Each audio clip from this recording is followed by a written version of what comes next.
오늘 9권이고요.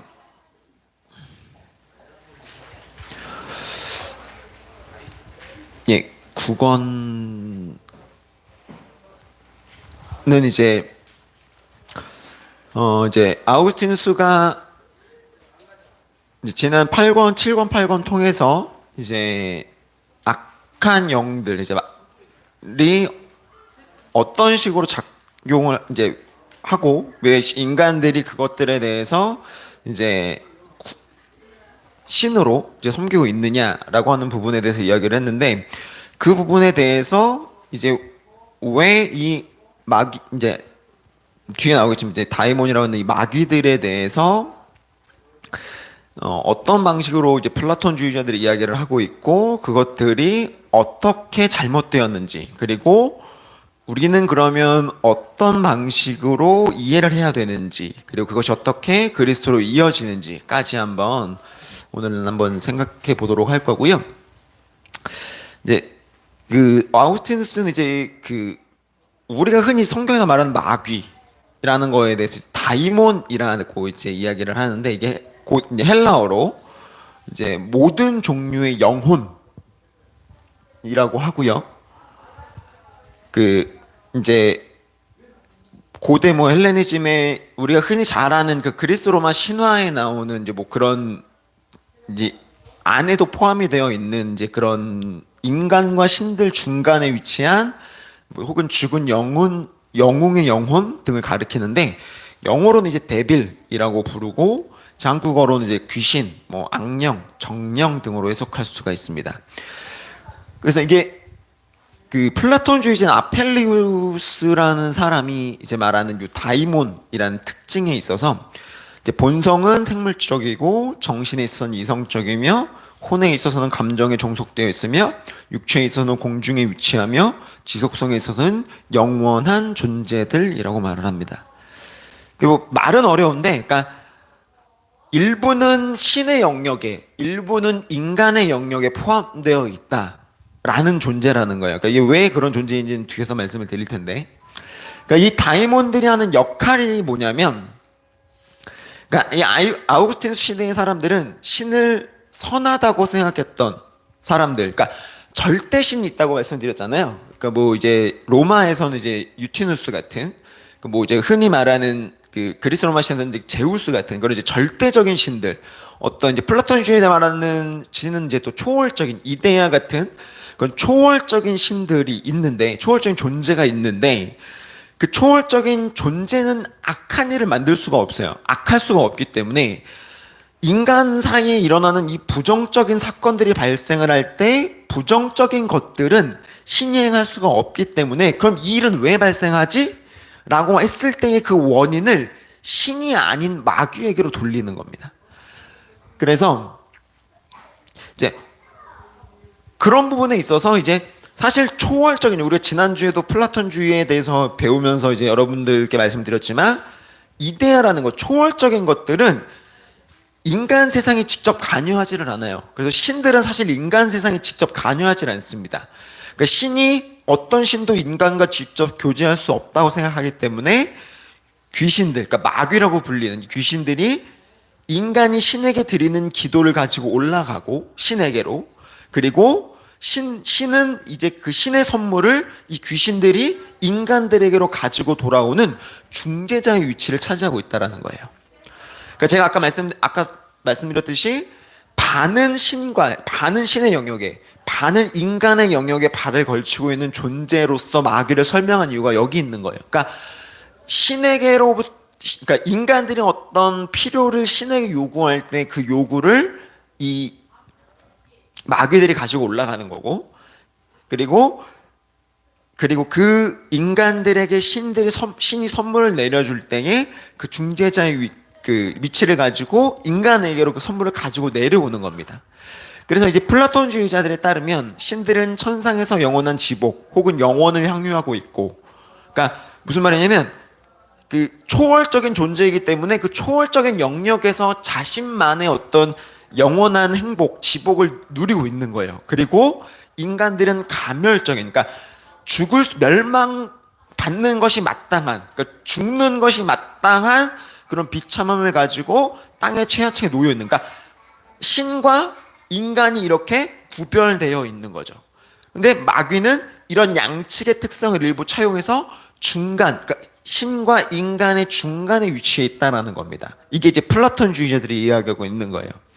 그래서 그 중에 이제 특징적인 게 있는데, 이 마귀에게 있어서 특징적인 게 뭐냐면 혼이라는 게 존재를 해요. 그러니까 인간도 있는데 이게 좀 어떻게 특징적이냐면, 그러니까 아플레이오스는 이 혼에 관해서 이야기를 할 때 마귀들이 신이 아니라 인간과 유사하다고 얘기를 합니다. 그러니까 우리가 흔히 혼이라고 생각을 하면 좀 이게 영적인 개념이라고 생각을 하잖아요.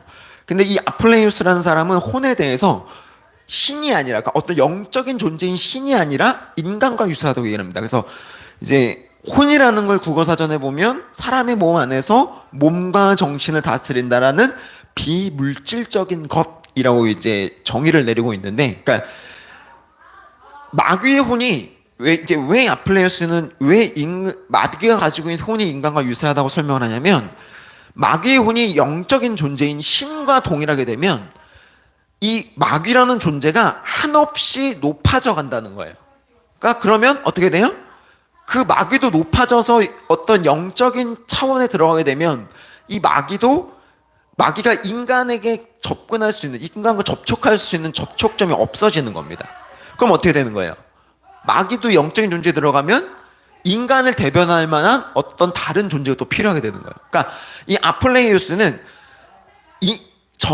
영적인 어떤 초월적인 존재와 가멸적인 존재인 인간 사이에서의 중재자를 설명하기 위해서 마귀를 만들어낸 거예요. 이해가 되세요? 그걸 잘 이해를 하셔야 돼요. 그러니까 중재자적인 존재가 필요했다라는 거예요. 예, 그러니까 초월적인 어떤 신의 영역과 정말 비참한 인간의 영역 사이에서는 도무지 건널 수 있는 괴리의 그 갭이, 건널 수 없는 그 괴리의 갭이 존재하기 때문에 이 갭을 건널 수 있는 어떤 무언가의 존재를 필요로 했다라는 겁니다.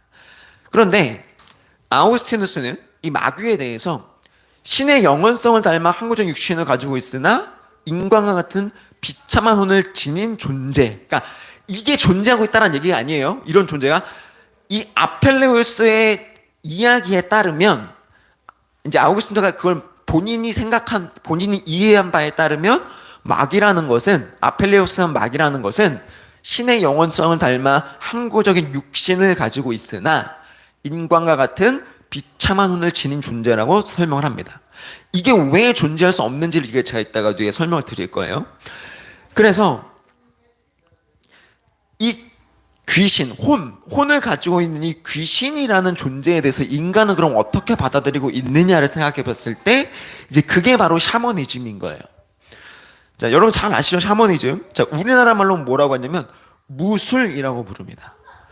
자, 제가 어제 옆에 같이 살고 있는 사람에게 물어보면 이게 없을 무자 아니냐라고 뭐 얘기하기도 했는데 아니에요. 무당 무자라는 무자가 있어요. 그래서 이 샤머니즘이라는 이 말은 무술이라는 것이고, 샤먼이라고 불리는 존재가 신을 만나기 위해 벌이는 주술 혹은 제의를 통칭하는 겁니다. 그 샤머니즘의 제의라는 것은 절대적 신들이 세상에 개입하지 않기 때문에, 뭐 우리나라로 따지면 이제 옥황상제나 염라대왕이 이 땅에 오진 않잖아요. 그러니까 이 절대적인 어떤 존재가 이 인간 세상에 개입하기 위해서 만들어낸 혹은 만들어진 어떤 존재이고, 그래서 인간들에게 신의 말을 대신 전해주거나 부분적이며 일시적으로 길흉화복의 형태를 바꾸는 데 행위를 하는 것이 바로 이 샤머니즘이고, 그 중간적인 존재가 이제 마귀, 귀신이라는 거예요. 그래서 이게 무당, 뭐 무술할 때 쓰이는 무자인데요. 무당 무자인데 이게 어떤 의미를 갖고 있냐면, 위에 보시면 저 변이 하늘이에요. 그리고 이 밑에 있는 변이 땅입니다. 그리고 그 사이를 잇는 건데, 연결을 하는 건데, 근데 특징적인 게 사람 인자가 2번 들어가 있어요. 이 한자에서 사람 인자가 2번 들어가는 건 주로 춤을 출 때. 그러니까 무당이 주로 하는 게 뭐예요? 구슬하잖아요. 구슬할 때 춤을 추잖아요. 그러니까 그런 방식으로 이해를 하시면 돼요. 그래서 이제 저 그 구슬하는 춤을 추는 행위 자체가 제의인 겁니다. 그러니까 이게 왜 이런 방식으로 이제 되어졌는지를 이해하시라고 이제 알려드리는 거예요. 그래서 뭐 우리나라뿐만이 아니라 이제 그 왜 다른 이제 나라에서도 이런 어떤 제의들을 하는데 왜 그 아프리카 사람들 보면 이제 막 어떤 제의 의식을 하는데 그 사람들은 특히나 더 이제 춤 이제 막 굉장히 단조로운 그런 리듬을 가지고 춤을 추는 그러니까 그런 방식들이 다 저런 방식들인 거예요. 그래서 이제 이런 샤머니즘이 결국은 이제 의미로서 주어지는 부분들이 무엇이냐라고 생각을 하셔야 되는 건데, 그러니까 우리나라에서는 이제 그 이런 부분들을 무당이 일을 하죠. 무당이. 근데 이제 무당은 여자들을 주로 가르치는 걸 의미를 하고 남자는 이제 박수라고 부르기도 하는데 우리가 흔히 아는 그 무당이라는 건 강신모예요. 그러니까 사람의 몸에 신을 불러들여서 하는 거죠. 예. 그래서 뭐 그 아주 유명한 그 무당이 이제 그 만신이라는 다큐멘터리 알린 김금화라는 무당이 있고 이제 뭐 그분뿐만 아니라 뭐 여러 분들이 많이 계신데 또 우리가 이제 신을 우리나라에서 또 이제 이런 무당들이 주로 섬기는 신이 관우. 그 왜 그 우리 젊은 친구들 좋아하는 그 동묘에 있는 그 동관왕묘라 그래서 거기서 이제 섬기는 신이 이제 관우인데 뭐 관우나 뭐 좀 웃기긴 한데 이제 메가더 장군을 무당 신대로 섬기기도 하고 뭐 최영, 단종, 이순신, 뭐 사도세자 이런 신들을 이제 섬긴다 귀신을 섬긴다라고 하는데 이 신들 이 사람들이 혹은 신들이 갖고 있는 특징이 뭐냐면 불운한 결말을 갖고 있어요. 불운한 결말 뭔가 이렇게 한이 있고 억울함이 있는 그런 사람들이 신이 돼요. 또 굉장히 특징적인 제가 이게 찾아보면서 특징적인 무당을 하는 사람 봤는데 예수님을 신으로 모시는 무당도 있더라고요. 굉장히 특이한 그런 신들도 무당들이 있는데 어찌되었던 우리나라는 좀 독특해요. 근데 이제 원래 일반적으로 샤머니즘이라는 건 뭐냐면 우리나라의 강신적인 제의 방법과 다르게 일반적인 샤머니 그러니까 시베리아 샤머니즘으로 불리는 이 샤머니즘은 주술자 즉 이제 샤먼의 영혼이 귀신을 만나기 위해서 이 영혼이 이탈을 해요 몸에서. 우리나라는 빙의를 하잖아요. 근데 원래 일반적인 그 제의는 영혼이 이탈을 합니다. 그래서 이탈을 해서 선하거나 어떤 강력한 능력을 가진 어떤 신과 대화를 하고 와요. 다시 몸으로 와서 본인이 체험한 것들을 들려주는 방식으로 이야기를 해요. 그러니까 우리가 아까 그 성경에서 봤듯이 유대인들에게 있어서 구망의식이 있다 했잖아요. 그러니까 사람의 몸에 귀신이 들어오는 건 잘못된 거예요. 그러니까 그거는 악한 영이 들어오는 거기 때문에 구망의식을 내쫓는 거예요. 그러니까 실제로 그러니까 제사를 지내는 건, 그러니까 유대인들이 아니라, 그러니까 이런 그리스나 로마 신의 제사를 드리는 건 신을 만나기 위해 인간이 어떤 초월적인 그 단계로 넘어가서 영혼이 몸에서 이탈을 해서 그 귀신을 만나고 오는 거예요. 와서 이야기를 하는 거죠. 그런 방식으로 진행이 됩니다. 그래서 뭐 영화 300 같은데 보면 그 막 그 레오디나스 왕이 그 제사장을 찾아가서 했을 때 막 제사장이 막 그 무녀들 춤추게 하면서 막 이렇게 마약 같은 거 하면서 이제 영혼이 이탈하고 막 그런 장면이 나오니까 그런 방식인 거예요.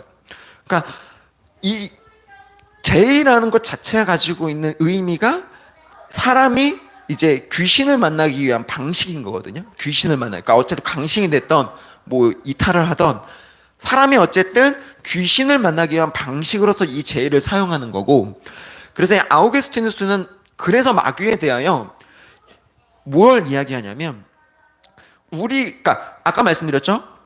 이 마귀의 특징적인 부분 중에 하나가 항구적인 육신을 가지고 있으나 인간과 같은 비참한 혼을 가진 존재라는 것. 이게 왜 불가능하냐? 마귀에 대하여 인간의 비참을 영원히 겪어야 하는 존재인 거예요. 그러니까 인간은 비참한 존재이기 때문에 그 혼도 비참할 수밖에 없는데 그 비참한 혼의 존재를 가지고 항구적으로 살아가는 존재가 있을 수가 없다라는 거예요. 그런 존재는 존재할 수가 없다는 겁니다. 그러니까 그리고 또한 그들을 통해 항구적으로 비참함에 놓여져 있는 그런 존재들과 신과 소통하는 건 불가능하다는 겁니다. 존재론적으로, 그리고 당연히 이 신적인 어떤 신학적으로도 이런 존재가 존재하는 건 불가능한 거예요. 그래서 이제 인간이 자꾸만 어떤 초월적인 존재와는 별개로 자신의 이 비참함, 자신이 겪어야 되는 이 불운들, 또 자신이 필요로 하는 어떤 것들에 대하여 어떤 존재에게 기대려고 했을 때에 발생하는 문제가 그런 문제라는 겁니다. 그러니까 고대 로마의 이제 절대적 신이라는 존재는 자신의 영혼의 순결함을 잃지 않기 위해 가멸적이고 불완전한 인간들과 접촉을 피합니다. 왜? 가멸적인 존재들의 비참함이 자신들에게 오염이 될까봐. 네. 그래서 피하는데, 인간들과 접촉하고도 오염되지 않는 마귀가 오히려 신들보다 더 강한 존재로 보인다는 거예요. 아우구스티노가 생각했을 때는. 무슨 말이냐? 신들은 인간이 오염될 걸 걱정해서 인간들에게 오지 않는데, 마귀는 그 인간들에게 직접 접촉할 수 있는 존재라는 거예요. 그럼 누가 더 강하냐는 거예요. 이 아우구스티노가 반문하는 겁니다. 그래서 아우구스티노는 이제 당대 이 플라톤주의자들의 주장처럼 영원한 행복을 누리는 이상적이면서 최고선이 있는 차원의 신의 영역과 최고선의 불완전한 현신으로 인해 비참하고도 악함이 가득한 인간의 영역이 서로 대비되어 있는 상황에서 양쪽의 성질을 균등하게 소유할 수 있는 마귀라는 존재가 성립할 수 없다고 주장하는 거예요. 즉 신과 인간 사이 그 어딘가에 위치하여 서로에게 영향을 받는 마귀의 존재라는 것이 사실상 성립 자체가 불가능하다. 네. 그러니까 이 아우구스티누스는 이제 이 플라톤주의자들이 이야기하고 있는 이 다이몬에 대해서 이제 반문을 하는 거예요. 이제 반론을 제기를 하는 겁니다. 그러면서 예수 그리스도가 어떤 분이신지 이야기를 하는 거예요. 자, 예수 그리스도가 어떤 분이시냐? 모든 인간이 가멸적이며 비참하다는 사실이 아주 그럴듯하고 신빙성이 있다면, 그렇죠? 왜요? 뭐 성경에서 이야기했지만 우리는 영원히 죽을 수밖에 없는 존재인 게 맞잖아요. 모든 인간이 가멸적이며 비참하다는 사실이 아주 그렇다고 신빙성이 있다면 우리는 필연적으로 항구적이고도 선한 신과의 중재를 위한 존재를 찾아야 하는 결론이 나오는 것은 합당한 추론이 된다. 그렇죠?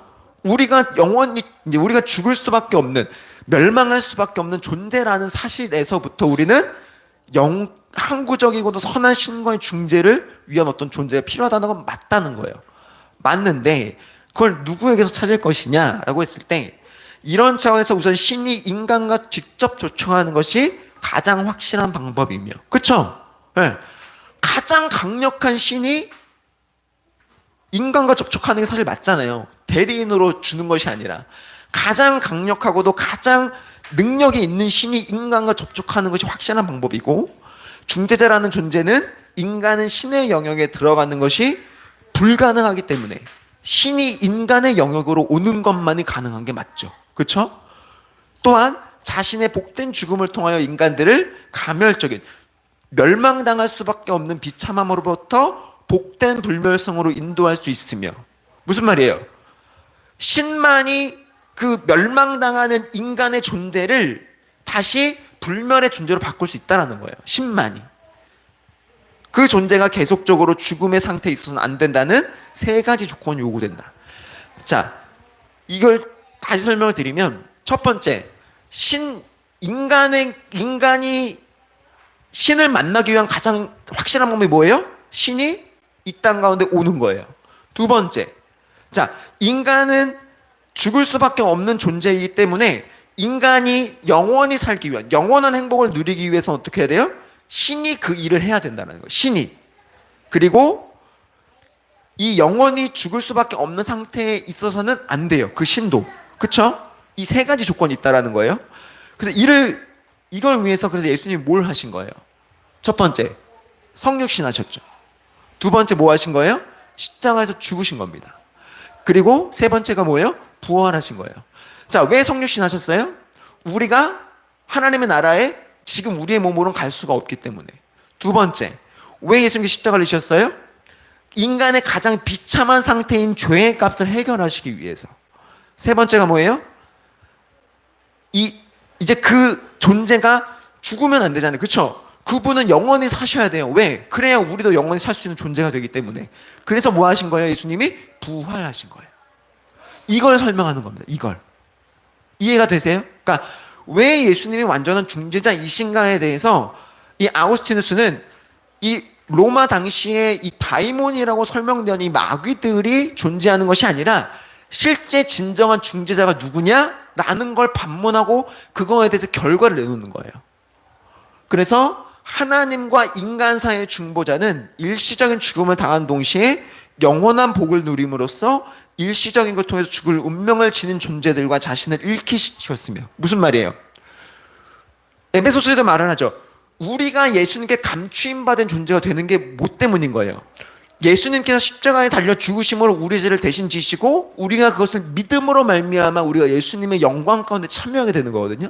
그러니까 그 놀라운 일들을 예수님께서 일시적인 죽음, 어떤 죽음? 십자가에서의 그 죽음, 십자가에서 죄를 사하심으로 말미암아 우리를 당신과 같은 위치로 끌어올리시는 그 일을 하심으로 말미암아 예수님께서 당신을 우리로 하여금 당신과 동일한 존재로 만드신 것, 그 중보를 하셨다라는 거예요. 그리고 우리를 자신과 일치시킴으로 우리를 죽음으로부터 영원한 상태, 어떤 상태? 하나님의 나라에 들어가는, 하나님의 도성 가운데로 들어가게끔 우리를 이끄셨다라는 거예요. 이 일을 누구만이 할 수 있다? 예수 그리스도만이 할 수 있다라고 이 아우구스티누스가 이야기하는 겁니다. 로마 시대 당시에 이 사람들이 주장하는 바가 뭐였어요? 영원한 신과 인간 사이의 어떤 중재자를 두어야만 한다. 그쵸? 왜? 이 세상에 일어나는 일들에 대해서 해석할 수 있는 지혜도 없고 지식도 없었기 때문에. 그런데 그 일들에 대해서 우리는 어떻게 이해해야 된다는 거예요? 우리가 겪고 있는 일들은 우리의 타락으로 인한 것이고 이 일들을 해결하기 위하여 오신 분이 누구시다? 예수 그리스도이시다라는 거예요. 우리는 그 사실이 있어서는 안 됩니다. 이제 3월 마지막 주가 이제 부활주일인데 우리는 매주 부활주일을 되새겨야 하는 거예요. 그래서 왜요? 우리가 매 순간순간마다 우리는 죄 가운데 빠질 수밖에 없고 우리의 그 죄 순간에도 우리를 그럼에도 불구하고 구원하시고자 하는 분이 누구이시기 때문에 예수 그리스도이시기 때문에 그 사실을 놓치지 않으셔야만, 그러셔야만 여러분들이 진정한 신앙의 행복을 누리시는 겁니다. 매 순간순간마다 나를 위해 중재하심은 누구신가? 세상을 의지하지 않고 오직 예수 그리스도를 의지해야 한다라고 우리에게 가르친 이유가 무엇인가를 여러분들이 오늘의 또 이 배움을 통하여서 여러분 다시 한번 되새기셨으면 좋겠고요. 그래서 참된 신이자 인간이신 예수님을 믿을 수 있음에, 우리에게 그 믿음이 주어졌음에 감사하는 신앙의 생활을 사시기를 소망합니다. 수고하셨습니다.